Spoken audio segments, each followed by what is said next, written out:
Hey everyone, welcome to Getting Better at Poker with Freedy here. This is Freedy Can't Aim, and I'm going to be looking over a 1-2 live stream that I was playing in at Palace Poker. This was about a month ago now, and I'm going to be rewatching it for the first time, looking over my decision, seeing if I would have done the same thing that I did in this video right now. I have been playing a lot more cash as of recently, so it's going to be interesting to see how my second time ever playing cash compares to now when I have played a lot more. So let's see where my head was at this day in particular. So this is my first hand of the night, is hand 2 on the stream here, and I'm gonna bump it up to $15 with King Queen of Spades, and is gonna get 3-bet on the button. Finger is gonna go ahead and put in the call, Bollywood getting out of there, and it's going to come back to me. And with King Queen suited, I definitely do not mind putting in a call here. And we're going 3 ways to a flop. The flop is going to come nothing, nothing, nothing for every single one of us, and me and Finger are going to check it down to the button, and the button is going to bet at it. And with only 1 spade on the board, I don't know if my 2 overs is enough to fight for, and I'm going to go ahead and fold.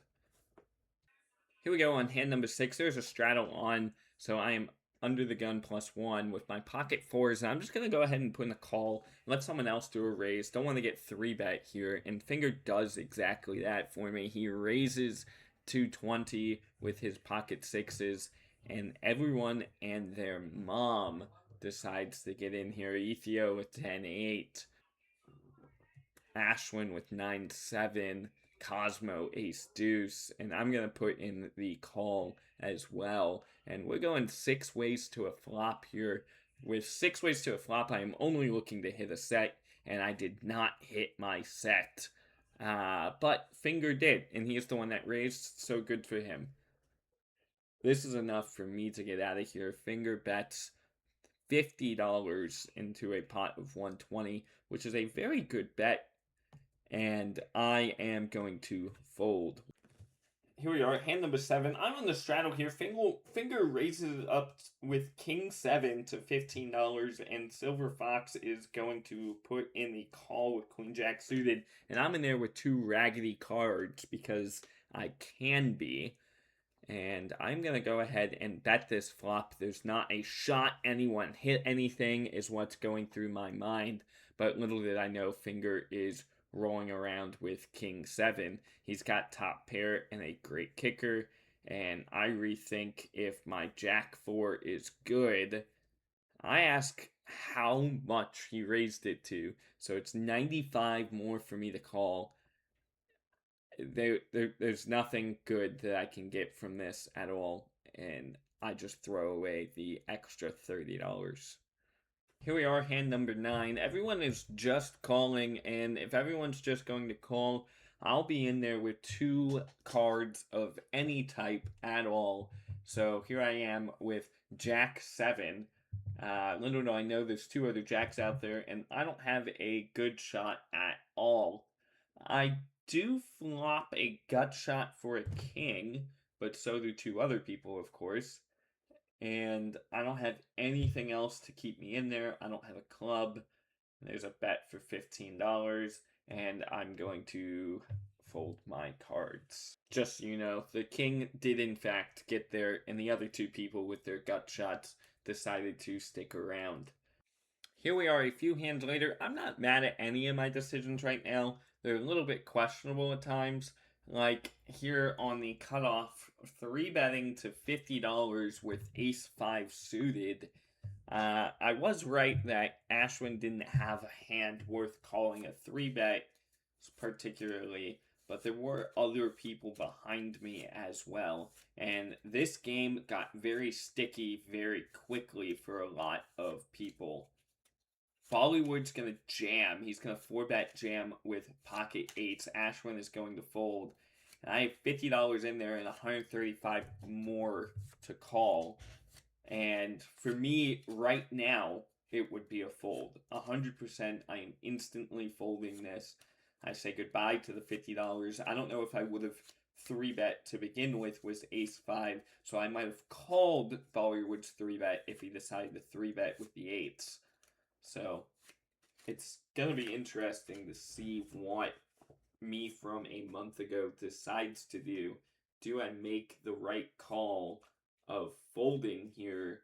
I'm not quite sure. After about 45 seconds of thinking, I do put in the call, and I don't like this decision by myself here right now. It is a very, very bad decision. And I'm going to go ahead and flop 2 spades. I'm now very excited at the decision. Jack does nothing. And King does nothing as well. And pocket 8s are going to go ahead and be good.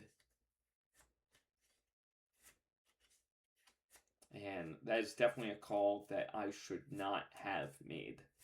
This entire video I've done nothing but get out of line, and that is 100% what old me is going to keep on doing. Silver Fox raises to $15, and I'm going to call with ace 6 offsuit for $10 more because I was in the straddle. I definitely do not like this call, but I do hit an ace. But the problem is how do I think my ace is good? Never mind, old Freebie was not scared of that at all. He is just going to bet when he has an ace and not think about kickers. Thankfully, this time I am correct, and I look back down at my cards. A king gets there, and I'm hoping he has the king, and I just jammed for $198, close to a pot-sized bet, and this just going to be enough for him to fold his 9, and I really shouldn't have jammed. I really should have went for more value. And here we are a few hands later. I'm on the button, and action folds around to me, so I'm going to go ahead and raise while on the button. And I do get the big and small blind to come along, and I don't mind playing any 2 cards on the button, especially if everything folds around to me. And I do hit my deuce here, and that's not too bad. Am I gonna go ahead and play it is the question here. It looks like I do on the button with bottom pair. The turn is gonna come a 10 here, and finger instantly checks it to me, and I'm gonna look strong and bet like I have the king, and it is going to work as finger folds his second pair. I went on a pretty cold streak, even for my very trigger happy self, and I finally, a couple orbits later, looked down at 9-8 suited, and I'm gonna go ahead and just call with 8. I would have loved to have seen a raise. Maybe I could have got the 2 people next to me to fold and steal the button, but that is what happens. Thankfully, I do steal position here. Ethio is going to go ahead and bump it up to 20 here. And I'm going to go ahead and do the limp re-raise here with 9-8 suited. I love this move by myself here. I'm only going to get the very, very premium hands still in here. I love the random limp re-raise. Silver Fox is going to go ahead and get out, and Ashwin is also going to call. I get ace 6 and ace 6 to call me. I don't necessarily like that. I do go ahead and get rewarded for my plays here. I go ahead and pick up trip 8s in position here while showing that I had an absolutely amazing hand. I wish Tracksuit Greg stayed around that Silver Fox because he did in fact have a king.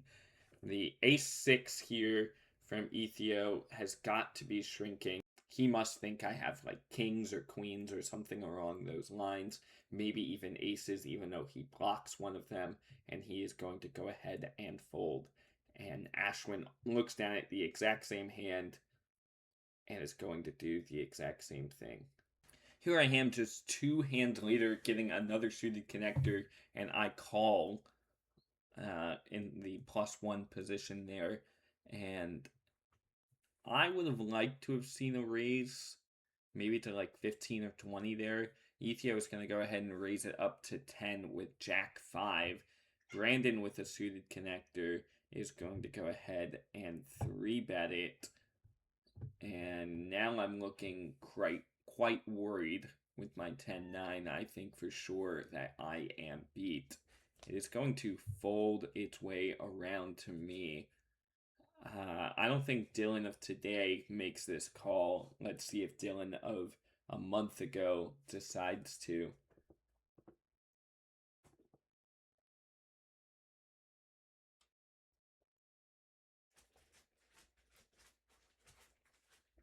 He does decide to make the fold, and so does Ethio.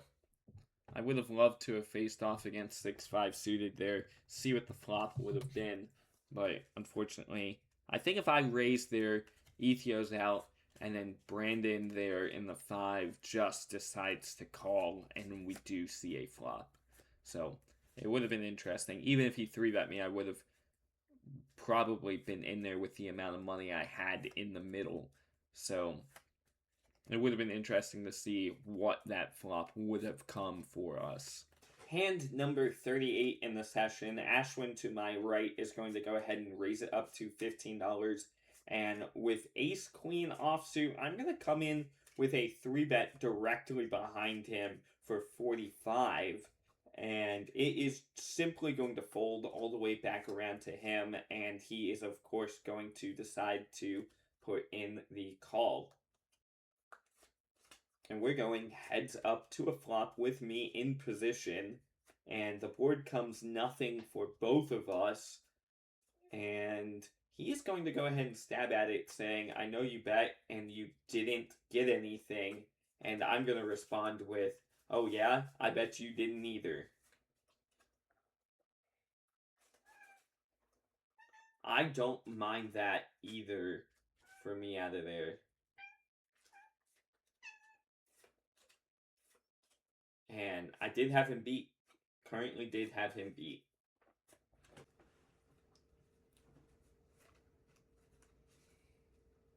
And here we are in middle position here with King, Queen of Clubs. It is going to be raised up to 15, and I'm going to go ahead and 3-bet it to 3 times the initial bet plus whatever money is already in there, which was 15. I really, really like that standard 3-bet by me, and is going to go ahead and get one caller from the person to my right, so I am in position against 8-4 suited, and he's going to flop a pretty good flop for himself here. And I'm going to go ahead and bet $80 into it. And then he hits a 9, which is still going to do nothing for him. He is looking for a 4, 8, or a 6. And I'm going to just check the turn as I am deathly scared of what he got. And then I thankfully hit the queen as he decides to bet here. And I instantly re-raise him as he raises $125. I raise to 400. I don't necessarily like that play. With how dynamic that board was, I definitely should have just called with my top pair there. Hand number 52 here. I'm going to go ahead and put in the call on my big blind for just $8 more with ace 6 suited, specifically of diamonds. Thankfully, 2 diamonds do come out there for me, and I am ecstatic with the nut flush draw. I currently actually have the most equity in the hand. Bollywood, who got top pair there, is going to go ahead and put in a bet for $30. And is going to go up to Silver Fox, who hit second pair best kicker, and he is going to go ahead and call. Now, I am also going to decide to just call with my flush draw, which I do think is a good idea.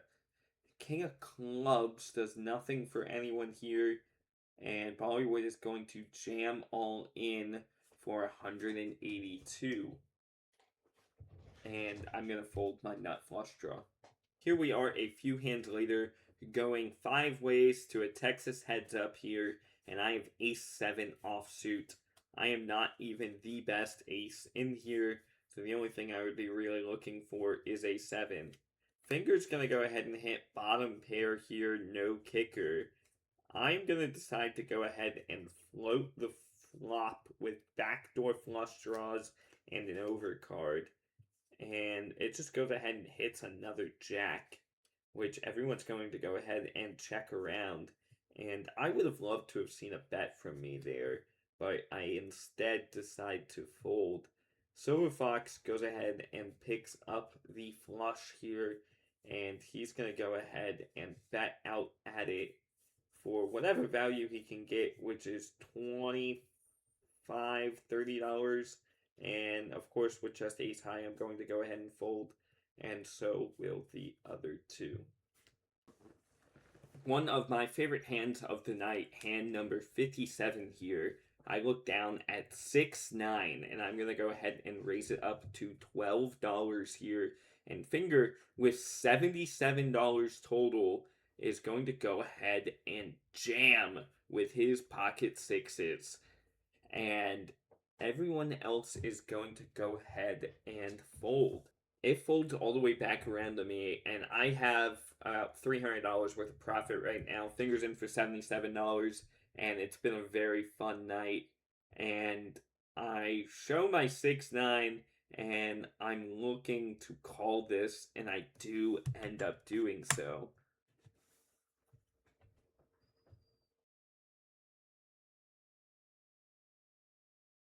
And not even my 6 is live here, as he has pocket 6s, but I have full faith in my 6-9 suited.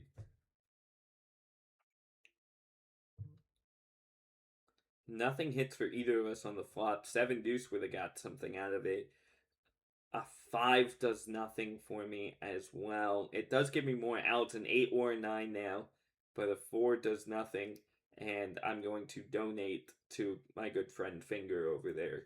Now, you are going to be looking at a very hard hand for me to be able to play, as Bollywood's going to go ahead and raise it up to Michael Jordan there, number 23, with pocket 10. Silver Fox 3-bets him to 75 with pocket queens, and I look distraught with pocket kings, hoping and praying that I am not going up against aces here.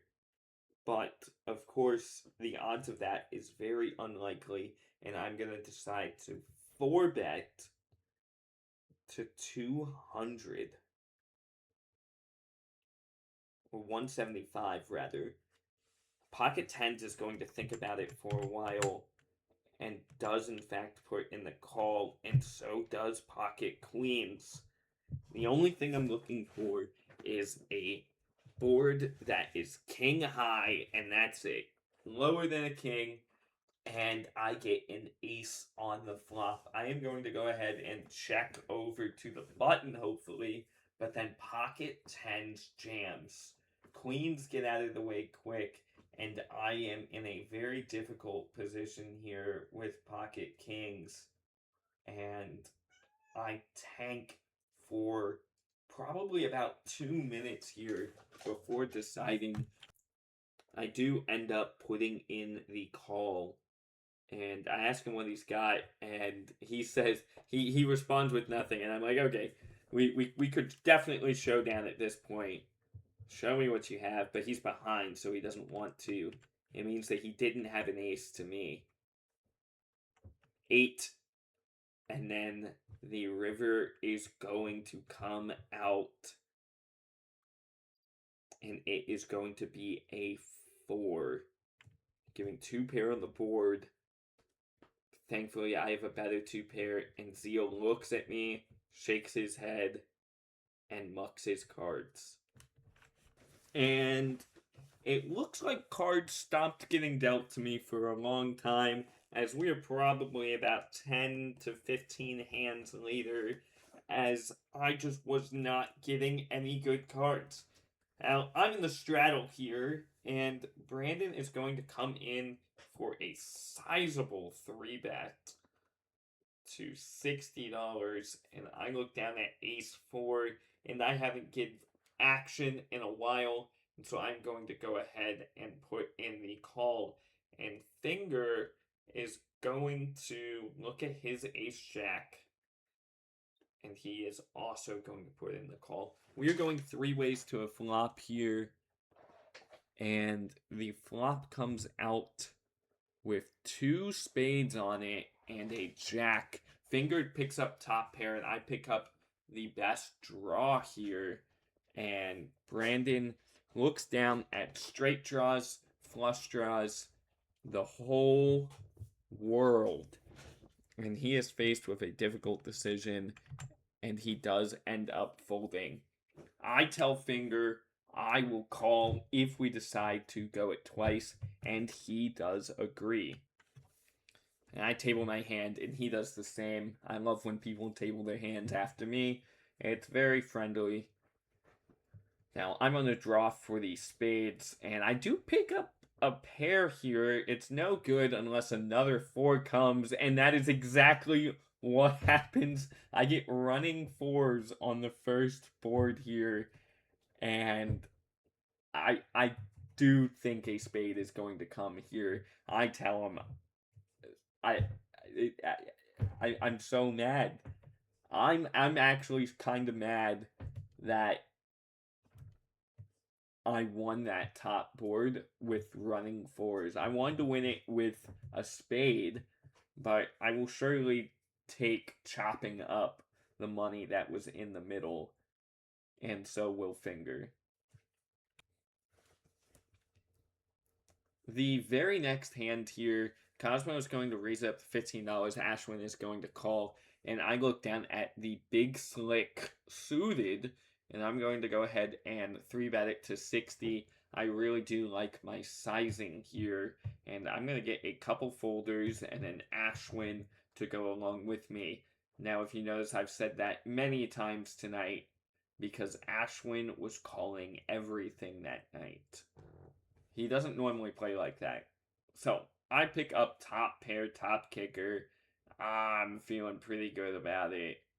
He checks on over to me, hitting bottom pair, and I'm going to go ahead and bet $40 into a $137 pot. About quarter pot, enough to where I'm hoping to string him along, and thankfully that is what I do. The turn is going to come another 7, unfortunately. He is going to go ahead and pick up trips and check it over to me. And I'm going to check back as I don't like these spades getting there. 9 is going to go ahead and hit, and it's just going to go check, check. And I am so happy that I decided not to bluff at it, as I feel like he would have called me. Now, I've got to be one of the deepest people at this table with $1,257 behind. So when it is raised up to $35 and I look down at pot deuces, I know if I hit a set, I am going to get extremely paid. And so I do opt to go ahead and put in the call.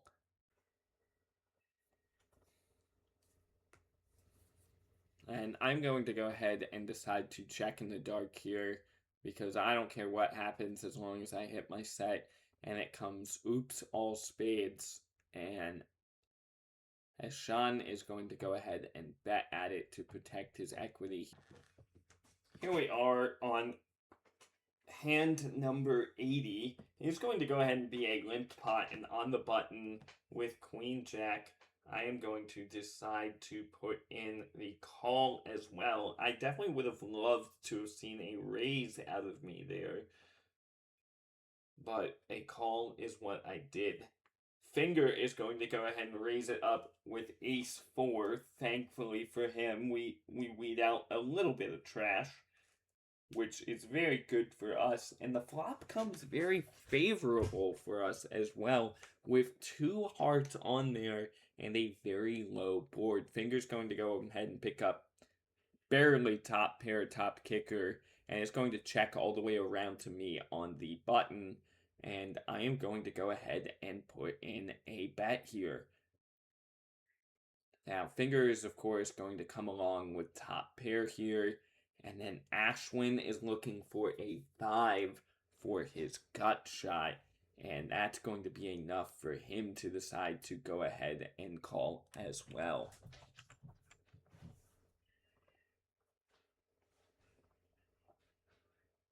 The turn is going to come a 10, which is useless for me, but thankfully I was able to have Ethio fold his queen 10 because he just would have picked up top pair there and may have been a little bit more sticky. I'm going to go ahead and raise a nice sized bet to 140 here, pretending that I am strong. Maybe I hit a set or something, and that is going to be enough for both people to go ahead and fold. Here we are a few hands later.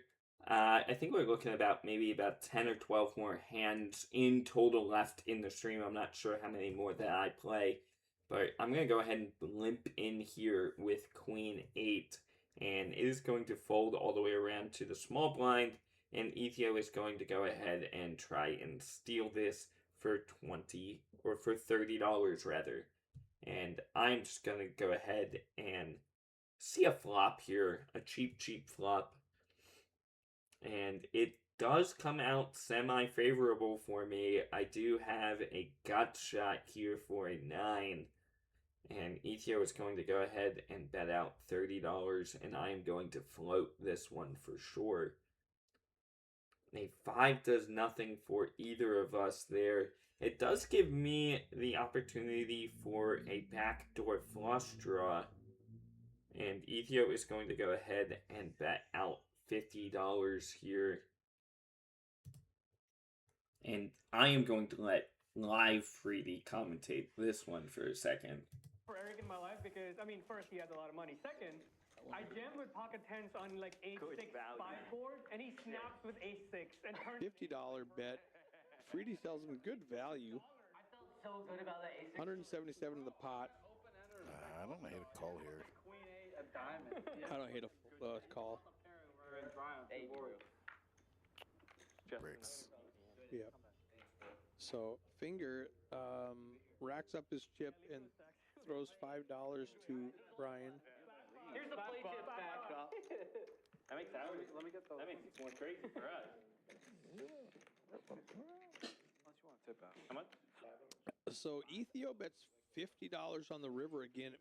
Freedy might think it looks weak and come in for a raise. Yep, he does. I don't think he's gonna. I mean, if you're gonna raise, I think you gotta go a little bigger than 125. It looks, 225. Yeah, I think it's a great bet, and it's gonna work. Well, he called on the flush on the turn, just to set up the bluff river. An absolutely great bet for me on the river, sensing weakness in my opponent there. I told him on the turn when he raised me when the flush got there. I didn't have it, but I told him what a good value bet, and then proceeded to call and then re-raise him on the river when it became a brick. And that is how you get someone to fold top pair. And this, ladies and gentlemen, is going to be the craziest hand of the night, and I myself am not in it for very long. I'm just there to add $15 to the pot.